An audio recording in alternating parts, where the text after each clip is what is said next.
Welcome back, guys, to your Outlawed Roundup, Gramerica Outlawed Roundup, that is, for February 17th. I can't decide if time's speeding up or slowing down because in some ways it seems like it's going by fast. But then in other ways, like, I'll think back to like when I went fishing the other day and it seems like it was fucking forever ago. So it's like, which way, what's happening? Yeah. Either way, it's February 17th already, 2026, with shooting Bigfoot and Angels Don't Play That Trumpet. Do you know what that is? Got something to do with the Horsemen of the Apocalypse? Nope. Is there trumpets involved? Nope. In that? No. Is there a trumpet involved in the apocalypse? Oh, I think there is, right? Someone plays a trumpet? Yeah, I think so, yeah. Bunch of trumpets get played there. No, it's not that trumpet. No, I don't know. This is what a crazy time. I've so much stuff, totally overwhelmed. The conspiracies are flowing, feeling good about a lot of things. We were right about a lot of things, trying to not get black pilled, but here's one. This is going to be a hard pill to swallow. Scientists have now found all of the DNA and RNA bases in meteorites, so it suggests that we didn't even originate on Earth. We're from space. I've seen that. Yeah. I think I have that. Actually, yeah, I've seen that. It suggests humans didn't originate on the first time science have identified all 5 of the nucleobases, adenine, guanine, blah, blah, blah, that form the blueprint of life in meteorites. So life's just shooting around all over the place, or did somebody get it here? Yeah. Summon it. Maybe they summoned it. Who knows, dude? This and then the Kim.com and the Elon fight. This is crazy too, because X went through some security issues and they had problems. I think we have a problem with streaming on X right now, and supposedly, Palantir was hacked. There's like all this stuff about Palantir going around. So that's why that stuff is going viral on X, because that Alex Harp, when he was in that investors meeting saying he's gonna they're gonna do that to people. Do what? That's going viral. Oh, prediction. And Kim.com just said trusting Thiel with your security is like trusting Epstein with your kids. It's just, dude, this is getting crazy. I also noticed Kim.com said Yi was right. We need Yi back. Who? Yay? Yeah.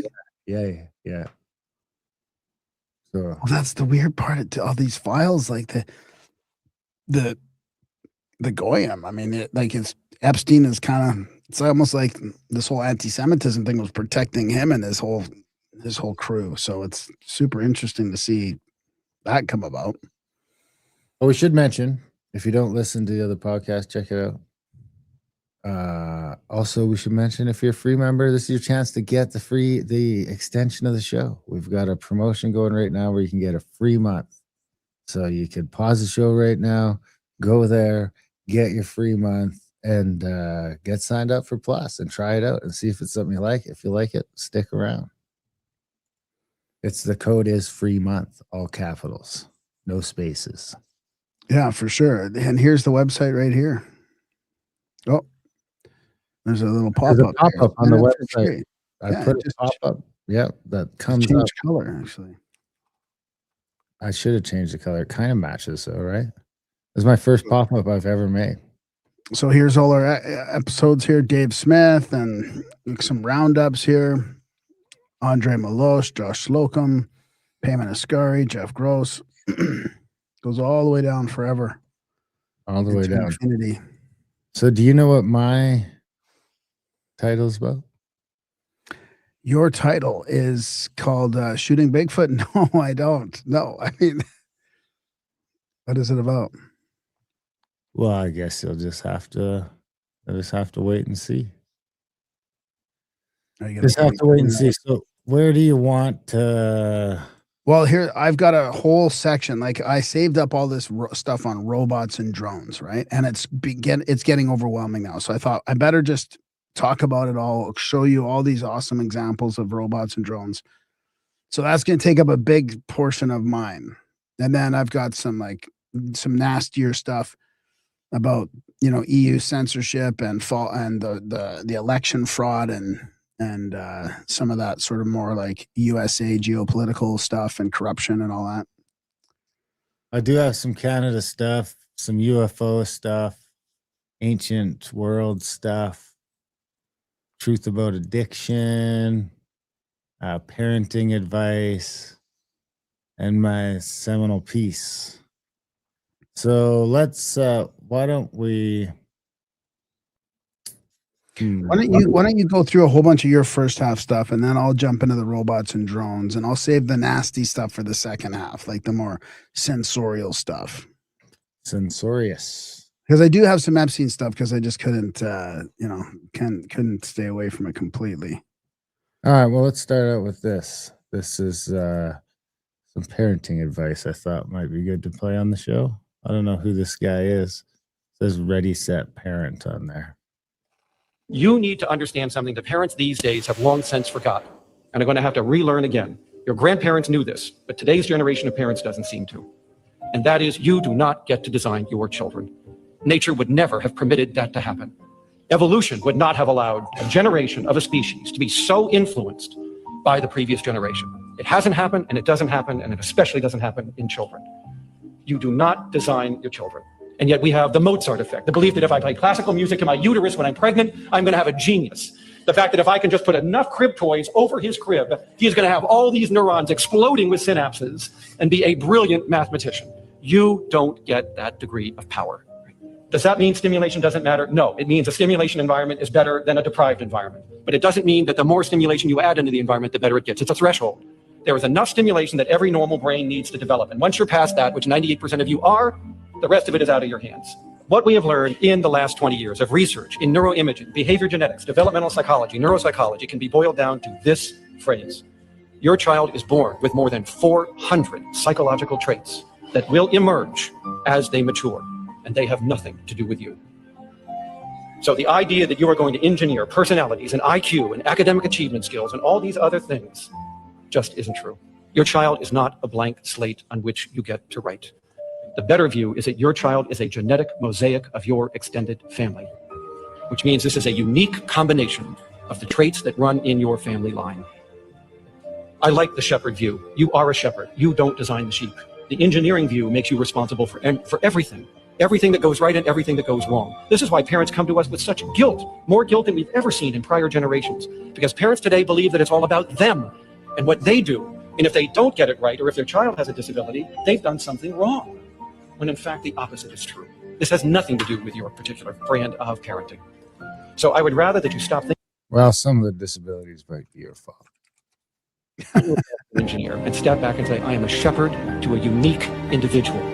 Shepherds are powerful people. They pick the pastures in which the sheep will graze and develop and grow. They determine whether they're appropriately nourished. They determine whether they're protected from harm. The environment is important, but it doesn't design the sheep. No shepherd is going to turn a sheep into a dog. Now, that comes with it a profoundly freeing view of parenting.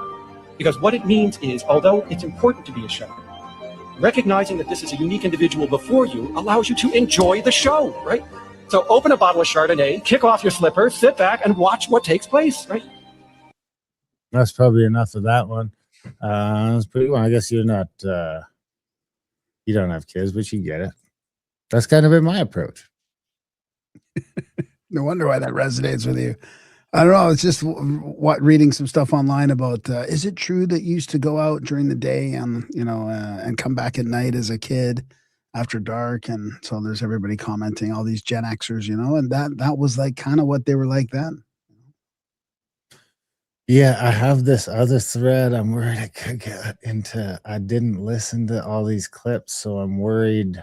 You want to just wait till the second half for that then? Or? No, it's not that kind of stuff. I'm just worried. Let me see if this. Okay, no, it's not AI. Let's jump into it. Let's try this one. This is from Open-Minded Approach.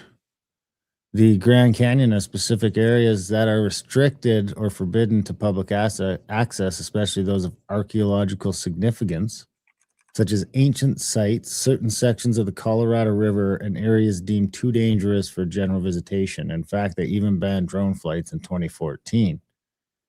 So, what are they hiding? Forbidden, ancient, and antediluvian knowledge that could change your perception of reality and rewrite our entire history. How do I know this? Because they're doing it again right in front of our eyes. They know it is coming and they are preparing for it. An eye-opening thread. So the first one is this one is about Jeff Bezos and his clock, which we all kind of know about, but I think this is Jeff Bezos talking about it. 10,000 year clock is a physical clock of monumental scale. It's about 500 feet tall. It's inside a mountain in West Texas in a chamber that's about 12 feet in diameter and 500 feet tall. 10,000 year clock is an idea conceived by a brilliant guy named Danny Hillis way back in the 80s. The idea is to build a clock as a symbol for long-term thinking. And you can kind of just very conceptually think of the 10,000 year clock as it ticks once a year. It chimes once, every 100 years, and the cuckoo comes out once every 1,000 years. So it just sort of slows everything down. And it's a completely mechanical clock. It is designed to last 10,000 years with no human intervention. So the material choices and everything else. It's in a remote location, both to protect it, but also so that visitors have to kind of make a pilgrimage. Or wonder what kind. I wonder if it tracks the time. Like, I know it cuckoos every 1,000 years, but does it count the cuckoos too? Does it know what time it is? Yeah.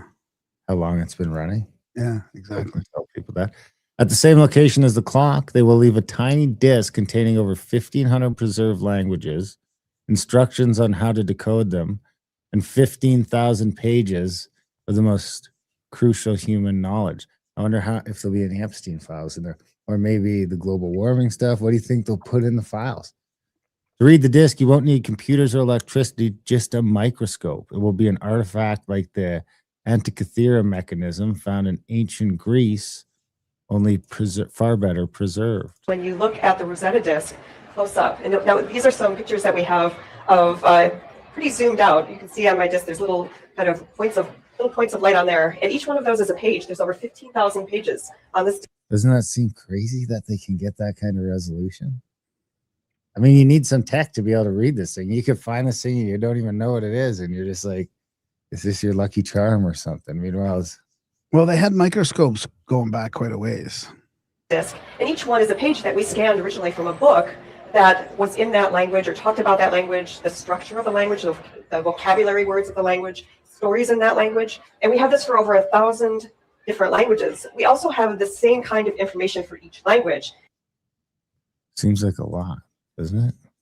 Yeah, it does. Yeah.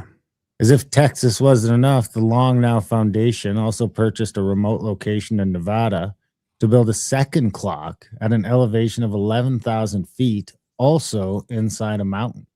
It's as if they're trying to protect this knowledge from a potential crustal displacement and massive waves, like those described in the Epic of Gilgamesh and the floods of Upnapishtim, Noah, Manu, Deucalion, and others.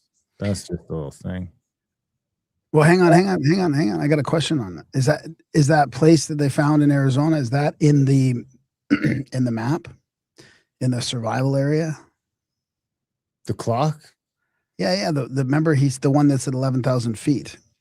That's in Nevada. One's in what's the zone you call it again? The Sunshine Zone or something? Or what's the zone? New Valley of the Sun. The New Valley of the Sun. I don't call it that. That's what Ben Davidson calls it. Is it there? Is it in that spot? Do you know what off the top of your head? Like, I don't mind Ben Davidson. I'd like to live in the New Valley of the Sun with them, but we could be at opposite ends, so it would be fine with me. I know, but I'm saying, do you know where the Valley of the Sun is if you looked at a map? It's basically the eastern side of the Rockies, all the way down. Eastern side of the Rockies, all the way down. So to Colorado, Arizona, all the way down. Follow the Rockies all the way down. He's in Colorado, I think. So Arizona would be in that then. So they picked the right. I'm just wondering if they picked the right place for it. That's all. Like if they're following. They could have come farther north with the mountains offer a little more protection, I think, in my opinion, if they asked me, but they didn't. Oh, I wonder if there's any. I wonder what the market's like for cataclysm survival consultation. The elites are aware of this cyclical geophysical event, and geomagnetic excursions are part of this mechanism. Currently, the shifting of the magnetic pole has reached a speed comparable to that observed during the Longchamp event 42,000 years ago, a period marked by sudden climate change and mass extinction that wiped out the Neanderthals. The Gothenburg geomagnetic excursion and the Younger Dryas climate change and mass extinction event overlapped. During that time, ocean currents collapsed, just as scientists are predicting today, and the current weakening of ocean circulation. This is a cyclical event. The same thing happened 6,000 years ago with the desertification of the Sahara and the Solovki geomagnetic excursion. There's this guy we've had on the show a few times now, Bill Ryan, talking about it all back in the day.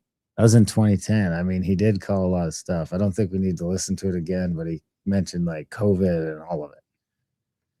The elites are building doomsday bunkers, and the shadow government is spending trillions in black budget money to dig underground cities. China has fortified the largest underground base in the world, capable of sheltering up to 1 million people. Switzerland, the only neutral company, has built more doomsday bunkers in the Alps, even though it has never been directly threatened. Let's see what I think this is about them. More surprisingly, the Swiss government has turned the entire Alps into a huge bunker, equipped with luxury hotels, restaurants, public canteens, modern Whenever there's luxury stuff, you're like, oh, that's stuff for me. shower rooms, dormitories, hospitals, and that's for us, the dormitory. Giant generators. Just the room keys alone can fill a wall. The entrance to the bunker is through this dilapidated door. From outside the mountain, it's hard to Anyway, we've already seen this one, I think, too, as well. So we'll just keep going. The link's in the show notes if people want to watch all the little videos. They know it's coming, and the future survivors will have to discover sites like the 10,000-year clock, but they will be left out from the common survivors, and the elite will control the world with their fancy technology again. So watch this video again at least once. We're not going to do that here. So that's the end of that thread. What'd you think? Yeah, it's good. Can I share something to do with that? Sure. I kind of had it, but I wasn't going to do it. But this is completely AI, and I just want you to pick up on this. So this is the Door Brothers.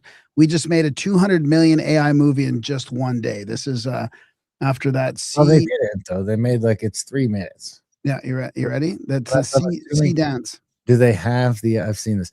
Do they have the other hour and a half of it just hidden someplace, or did they just make the 3 minutes?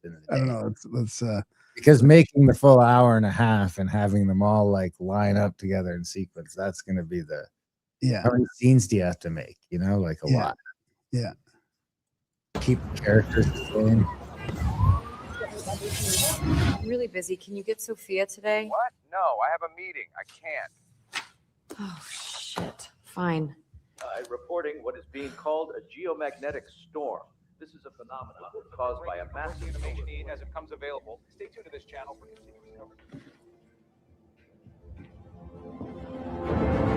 So I'm not going to play the whole thing because for the audio people, but the point was they're saying a geomagnetic storm, and then they show this big storm. So my point was, have you seen the AI videos? And a lot of them are showing cataclysms.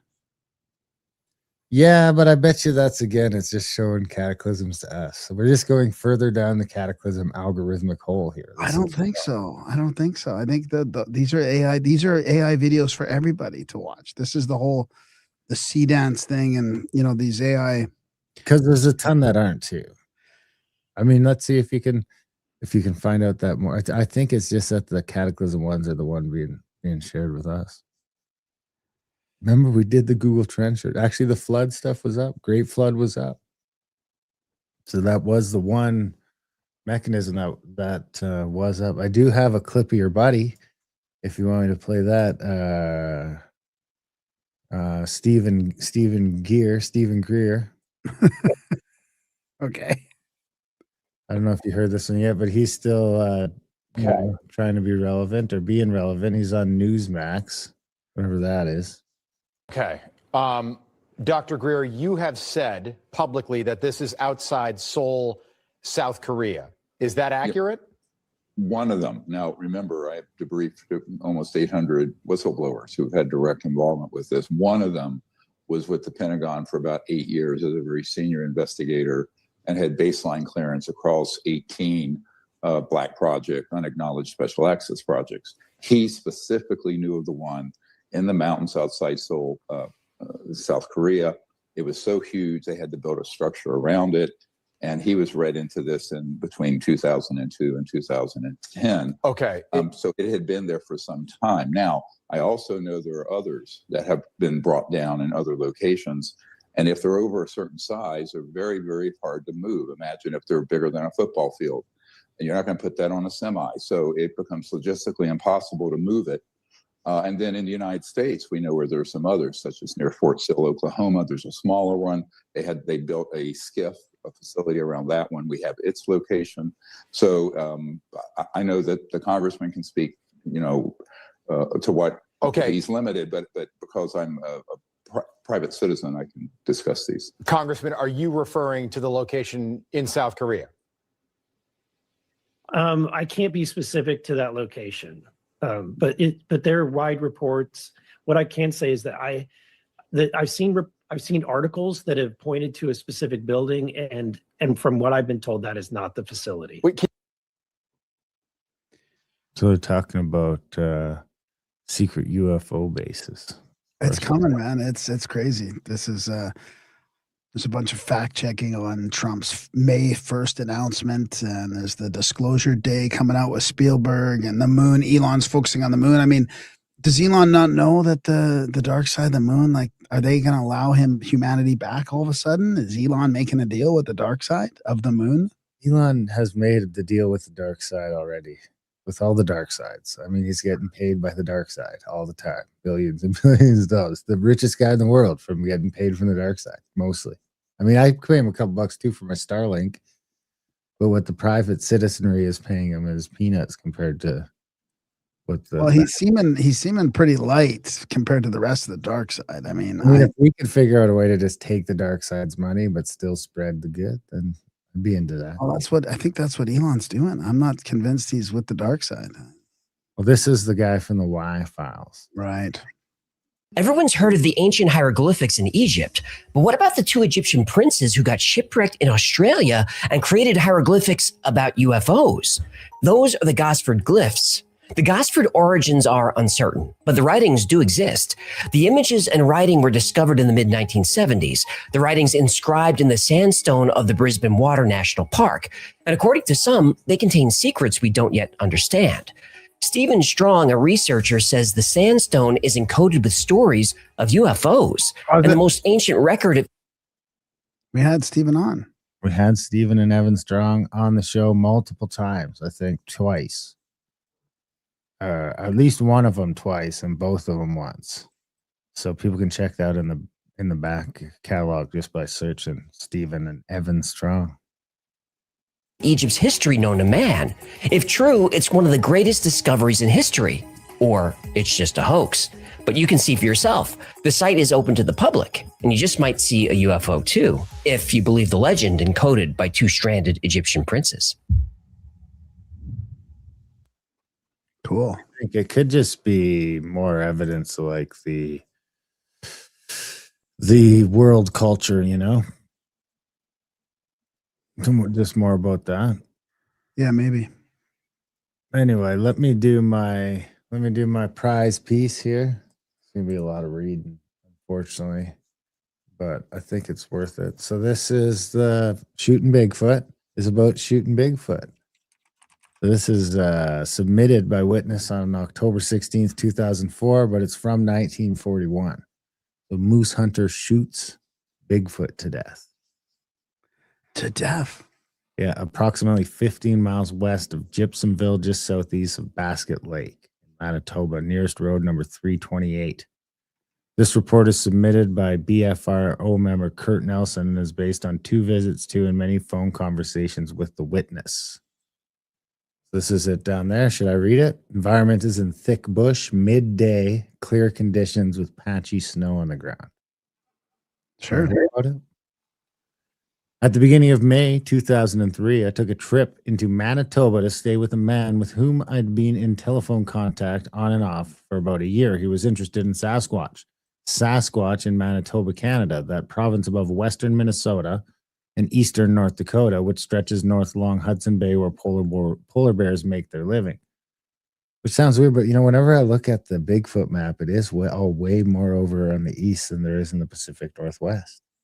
No, I don't know. Are you sure? Appalachians, it's all down around there. It's there's a lot in the Pacific Northwest, but there's even down into Florida and North Carolina. I guess people have been there for longer. It's the skunk ape and stuff too, though. Yeah, that'd be all that shit. It's hundreds of miles of bush laced through with lakes, including the Giants, Lakes Winnipeg, Manitoba, and Winnipegosis. In the winter, it's no place to be without a good plan for keeping warm and fed and out of trouble and the means to carry it out. Blah, blah, blah. The man, Peter, became interested in Sasquatch because he told me he knew for certain they are real and that they live there in Manitoba. He knew this for sure, he said, because he had the chance to look at one up close after he'd shot and killed it. He flipped its hand over with the toe of his boot to have a good look at its palm.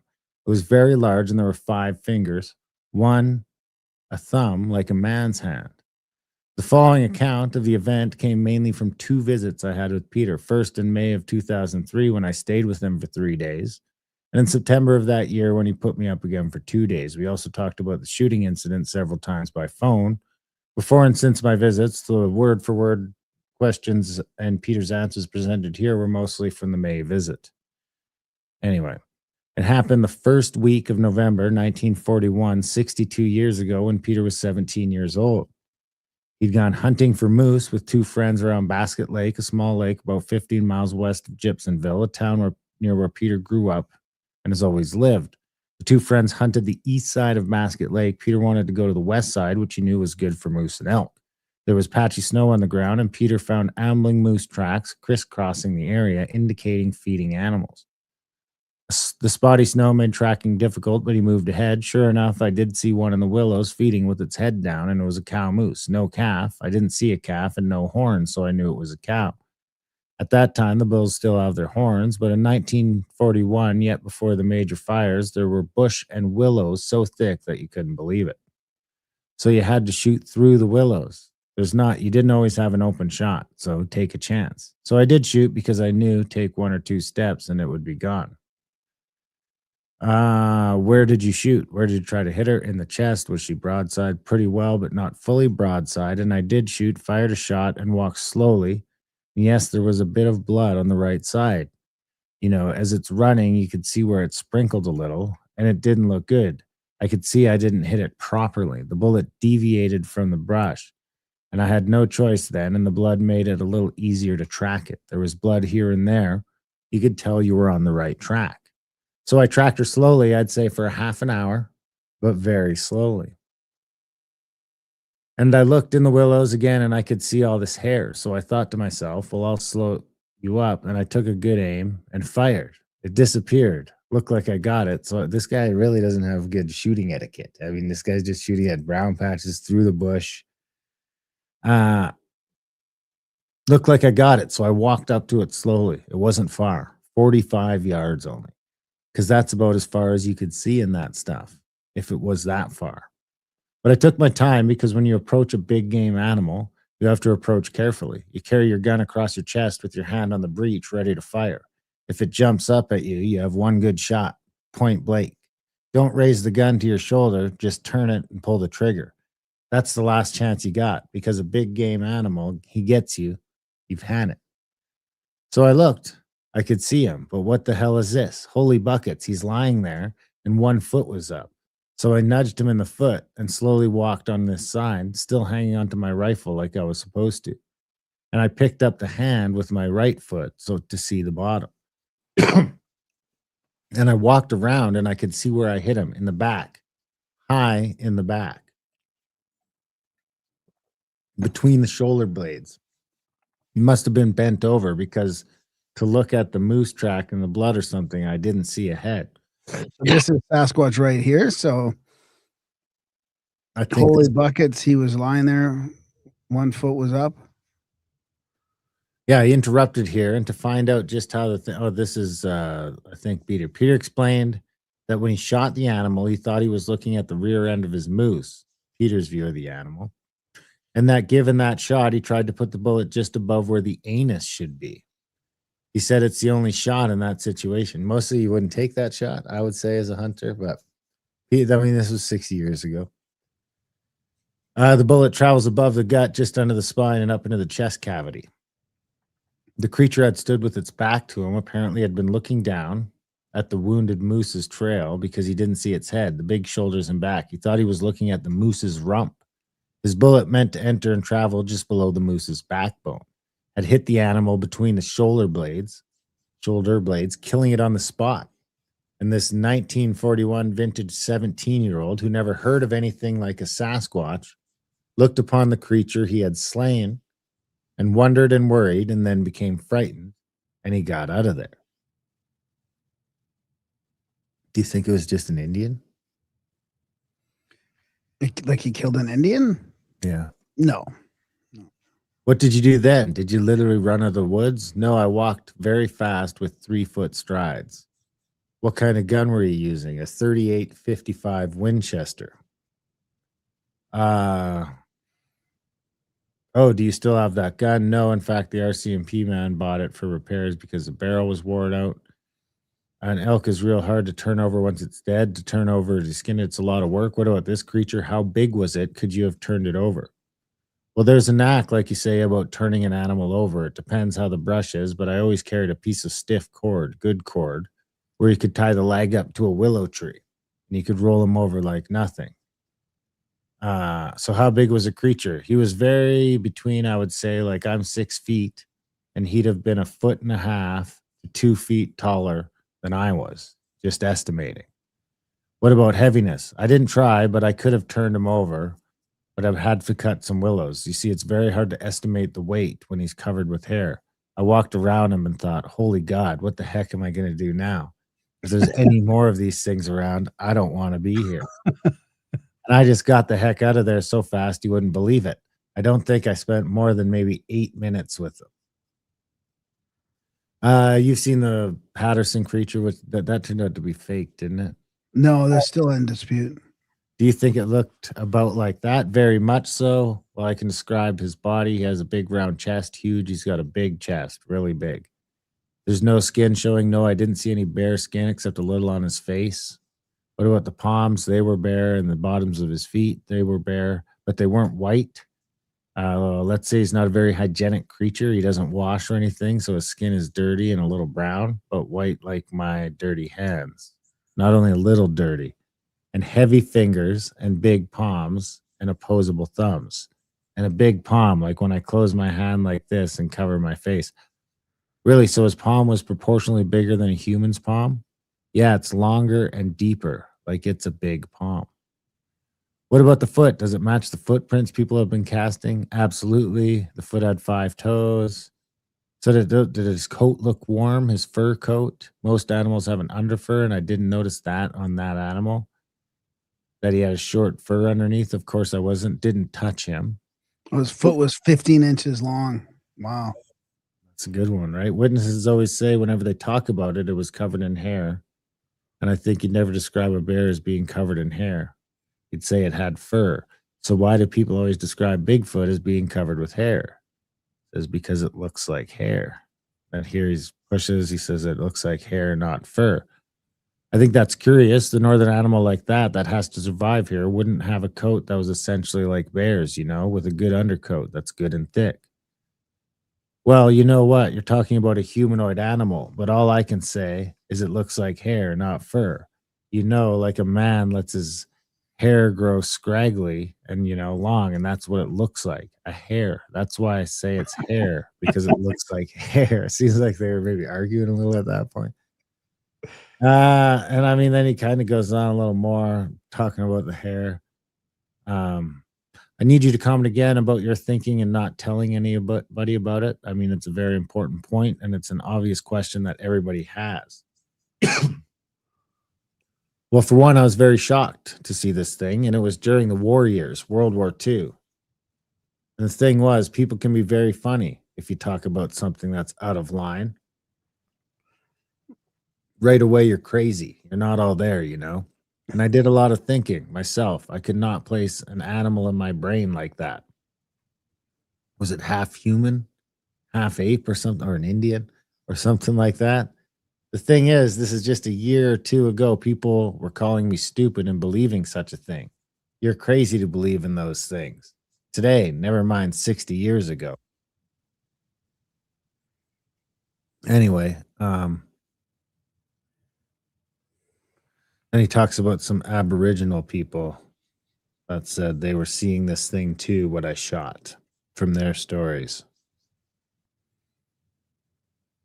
And it turns out he was hunting illegally. I had no license to hunt for moose. I had no license. I may have had, I don't remember, a deer license, but I didn't. Wasn't fussy about shooting deer because they're a small animal and you don't get very much meat for a day's work. So he was poaching and shooting at black spots in the woods. I mean, he could have just shot a big Indian dude. With No. He knows he knows it's a Sasquatch.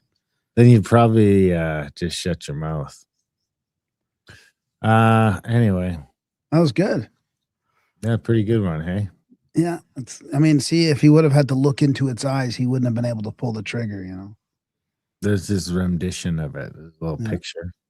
Nice. We shot Bigfoot in the back. There he is, the old dude. Well, possible Indian killer or possible Bigfoot killer. We don't know for sure. Could be either way. That's a good one, though, eh? Yeah, that's good.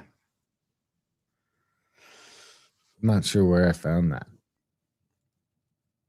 Should I do the drones then, or what? Yeah, you might as well do that now. And then I got some filler stuff if you come up short.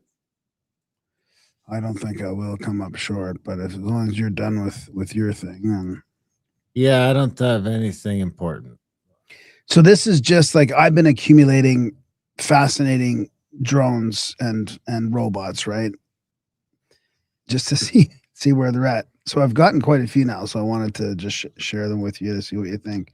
So here's an example of how fast this technology is moving. Now, this is some of the stuff we're going to argue whether it's AI or not or CGI or not, but this one, it seems like this is the real. In China, they do have these robot dancers, right? So here's 2025 on the bottom, and there's 2026 on the top, right? This is the Chinese Spring Festival Gala. You can't imagine how fast Chinese humanoid robots are evolving. And in just 1 year, they have evolved from robots to humans.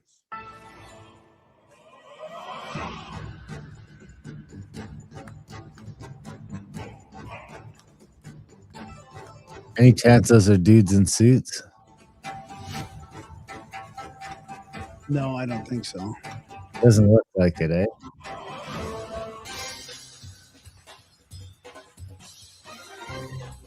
That one they kind of look like dudes in suits sometimes. I mean, look at how they're jumping and doing flips and stuff. And I mean, I don't think. Why does a robot need a springboard? Well, it's to get it up higher, I guess. But a robot should just be able to jump right on the spot and do those things. I'm telling you, this is trickery. Those are dudes in suits. Trickery. This is Chinese trickery.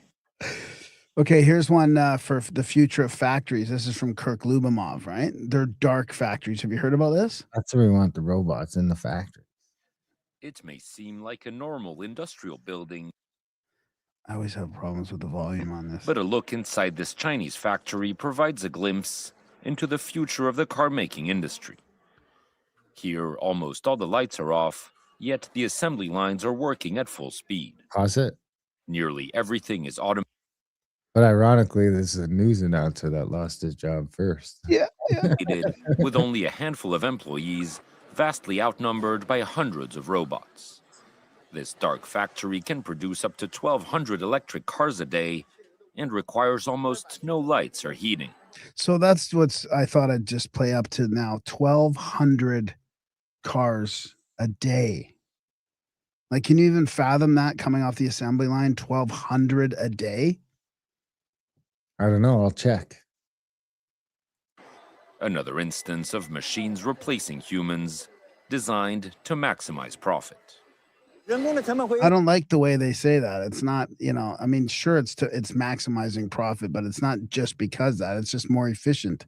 You don't need to use humans. I mean, it's not a big conspiracy on why it's happening. So here's from Brian Rommel. So I trust, his post. That's kind of one of the reasons why I think this is real. The Beijing Humanoid Robot Innovation Center has unveiled Tiankong 3.0. Stellantis makes 436 vans a day. Yeah. Crazy. The total Canadian auto industry produces 3,300 vehicles a day. Yeah. So this is one factory that does 1,200 a day. Crazy. With robots. With robots in the dark. Wow. So here's this one. It's equipped with 43 degrees of freedom and a new embodied intelligence platform. The robot is designed for autonomous operation in complex environments. High torque joints capable of navigating 1 meter obstacles and performing precision tasks. It's 100% open source.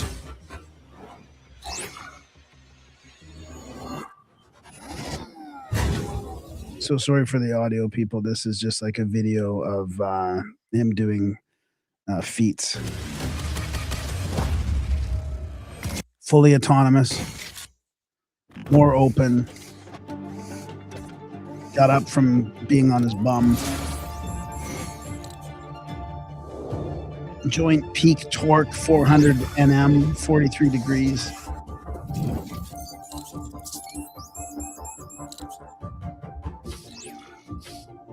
Human-like walking. All right, we don't have to play the rest of that, just to give you an idea. So here's a controversy that's just coming up today. I don't know if you've seen this one. A new Atlas robot which is interesting, Atlas from Boston Dynamics, showcasing smooth human-like movement and advanced mobility beyond human limits. Have you seen this? Well, pause it. Hopefully it is beyond human limits, because those China ones look like they were just doing human limit stuff. Like they need a little springboard. He needs a springboard to do some flips like a little Chinaman does. I mean, come on. Look at the dancing here. So everybody's saying this is fake and it's CGI because that thing is moving in the video right there. Either way, I could dance like that. Yeah, it kind of reminds me of some 80s dancing, actually.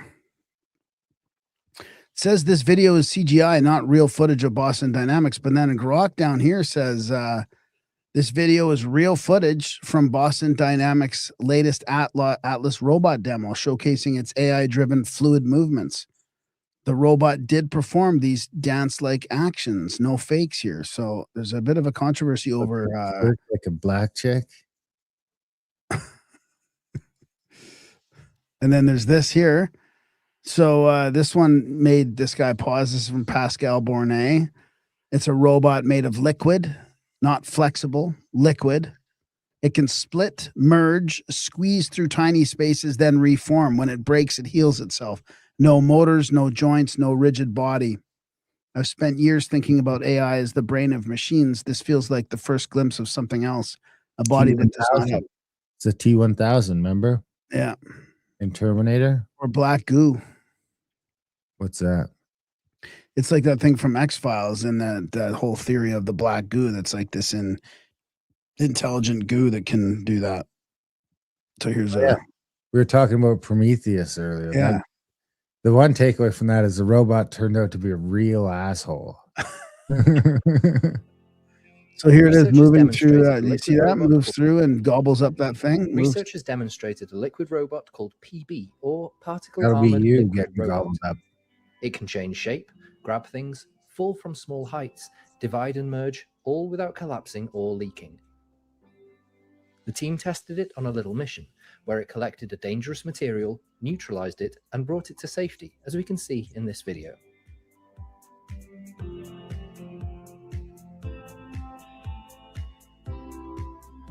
I wonder if it can climb. That, see, to me, seems more like the future. Being chased around by little amorphous blobs that just get bigger and more energy when they consume you, than like a humanoid. So there you go. We got the soft robots. And now we got this. Through it. The boats just shoot right through it and it just gets back together. Now this is Elonic robots from Cyber Robo. He says this is feels like a real leap in robotics hardware. This is 3D tissue braiding, basically weaving high strength fibers around a minimal rigid skeleton, the way human connective tissue wraps around bone. So it's showing it how it's making its own sort of. Can you see that with all the? It's like a robot. Yeah. So it's making like finger tissue. Gross. Like that. Through all those, and it's all the robots that are woven like that. Interesting. Yeah. So here's another one from Brian Romelli. The Agentic Guard Tower, a new standard in elevated security, combines autonomous intelligence, armored protection, and persistent overwatch into a rapidly deployable platform. Yes, it's real. Have you seen this?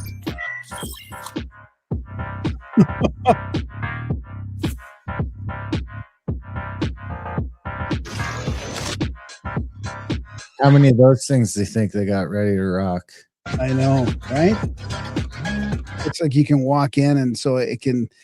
It's like it almost looks like an explosion-proof or bulletproof little tower that you can. I mean, this is like.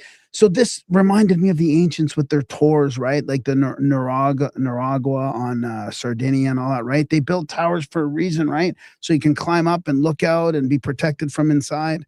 And fuck people up. And here we are.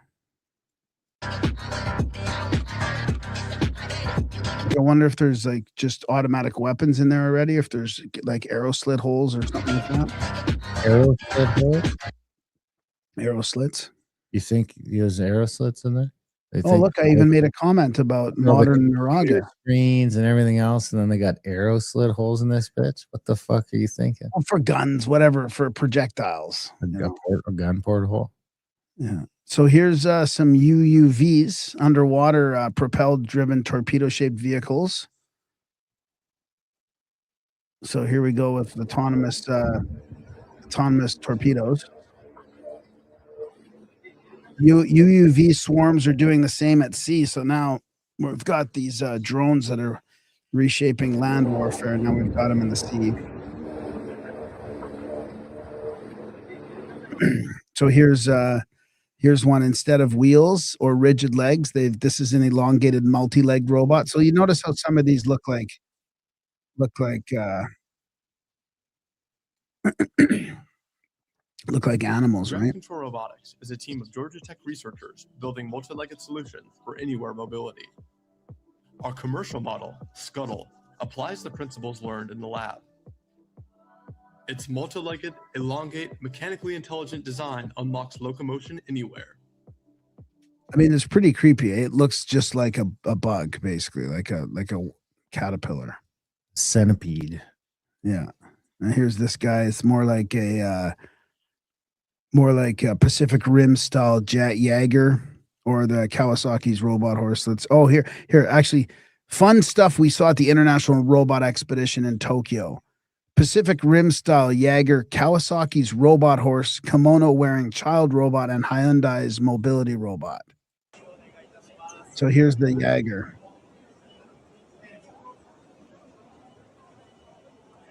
That looks pretty cool. I imagine getting inside one of those. There's the robot horse. That's what I want.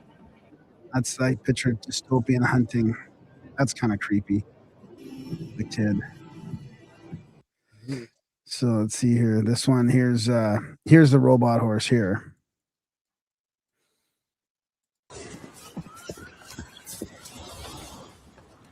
Imagine climbing mountains on that thing. Hunting on that. It sucks when the battery dies and you gotta haul it out too. I like that he's wearing it. I was thinking, man, when we powered by hydrogen, it feels like a sci-fi creature. I mean, Corleo, a four-legged robot that runs, climbs, and jumps like a horse. I was thinking that when I went hunting with you. I'm like, we need robot horses and all these coolies. So you can get even more out of shape. Yeah. So here's the T800, the engine AI, no CGI, no AI, no cuts, just raw, uncut, 4K 60 frame per second video of the T-800 being the world's most promising fighting robot.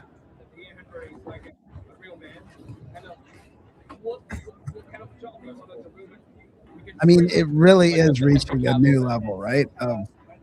He's just in his fighting stance there. Right? I mean, this is where we're getting here. Let's see this. Not looking good. I don't want to fight a robot. Here's Boston Dynamics humanoid robot. Everybody's playing catch up. That's the same one I was dancing. Yeah, it does look like it. Yeah. Wow. And then here's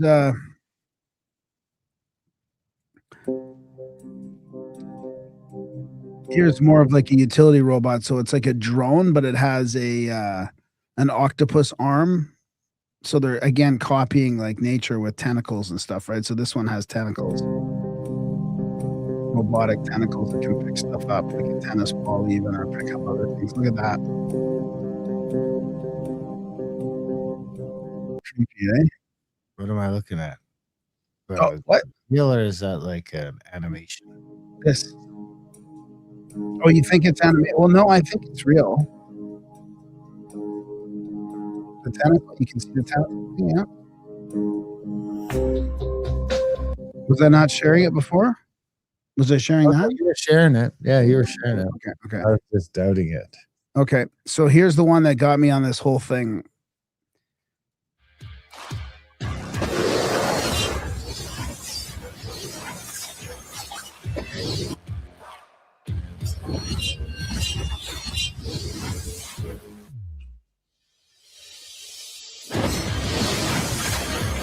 So this is a guy who's made swords, like drones that are flying through, look like swords. So he can do all these like expressions and stuff, and get these swords flying around like some like anime sci-fi movie.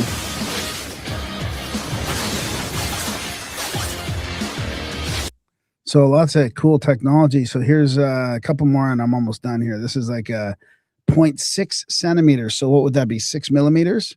6 millimeters. 6 millimeter mosquito-like spy drone designed for stealth, surveillance, and intelligence gathering. Also known as a quarter of an inch. Quarter of an inch. Yeah, quarter of an inch. Yeah, crazy. There it is right there. Mosquito I-7, 12th generation. Ouch. I wonder what the other generations look like. And then I just smack it. And then here's another one that's running like a... Look at this.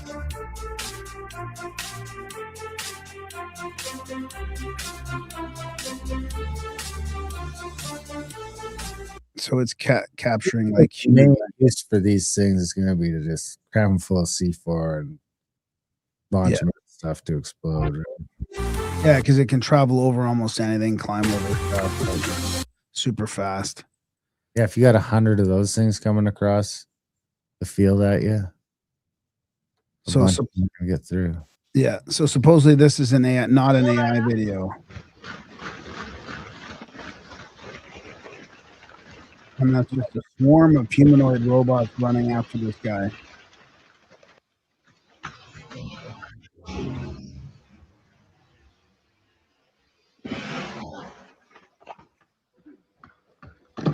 Oh, there's that springboard guy again. So that looks like in the warehouse of where they make those things. Where they make bullshit. Where they make springboards. So Boston Dynamics will begin production of the new Atlas robot at its Boston headquarters immediately. So, I mean, none of this had Teslas either. I mean, this is all like none of this was Tesla. So we should get a robot. Can stay at your house. Yeah. Well, what to do? I guess maybe I will finish off. It's pretty fascinating, though, don't you think? Yeah, it's cool. Some of it's cool. Some of it's terrifying. Yeah, I try not to be. I mean, of course, it's, it is a bit dystopian, but it's also kind of like just modern. It's going to happen. I mean, it's just happening. So part of me is just trying to have a level of acceptance with all this stuff without getting too crazy. Well, why don't we finish it off with this Zuby? You know Zuby? Yeah. Zuby's noticed Canada. What do you think he noticed? He noticed probably how the media is reacting to the trans shooter.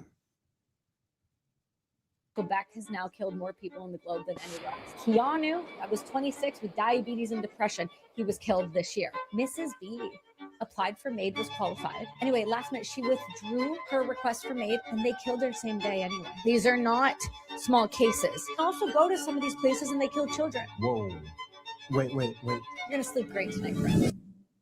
What is going on in Canada? The individuals that are utilizing the MAID death program are 96% white Canadians. They encourage your whole family to watch the procedure happen, which is also really dark, really horrific, including children. And then you realize why, and you realize it saves an awful lot of money. $1.273 trillion, that's enough of an incentive for a government to continue the program.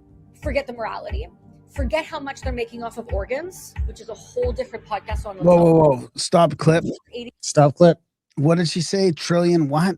Who's making a trillion? What? 1.2 trillion is what they're saving by not taking care of people anymore. Oh, I don't believe that. That's too much. I don't know. That's our whole. I mean, 1.2 trillion is our what do you call it? That'd be probably cumulative of all those people over all the years. I don't know how many they kill now. Our unfunded liabilities of healthcare, or our pension is 1.2 trillion. Plus the pension money that they get to save too. Is that as well? But that's probably why I don't know why she's bringing up that number. It happens to be the same as the pension number. Let's see. Which is a whole different podcast on its own. Forget how much they're making off of organs, which is a whole different podcast on its own. It's okay. Over 80% of patients that get killed with this program have heavy lungs, which can only indicate two things: death by waterboarding or death by drowning. The drugs are non-FDA approved for killing. We don't know how they work. So that's Canada in a nutshell. And Canada feels too far gone. Too far gone. That sounds familiar. Anyway, speaking of too far gone, we're too far gone down the free section of the show. We're going to transfer over to the plus section. Of course, head over to Grimerica, outlawed.ca to sign up for plus, get your free month, or just sign up and help support the show that way. But you can try out a free month. Anyway, Grimerica.ca for the podcast, contact@thecabin.com for trips and events, and adultbrain.ca for audiobooks and ebooks and all sorts of book stuff. And we'll shut down these streams until next week. And you want to start us off in the second half of the show? Yeah. Well, I was thinking of that email scandal with Epstein, and there's somebody in the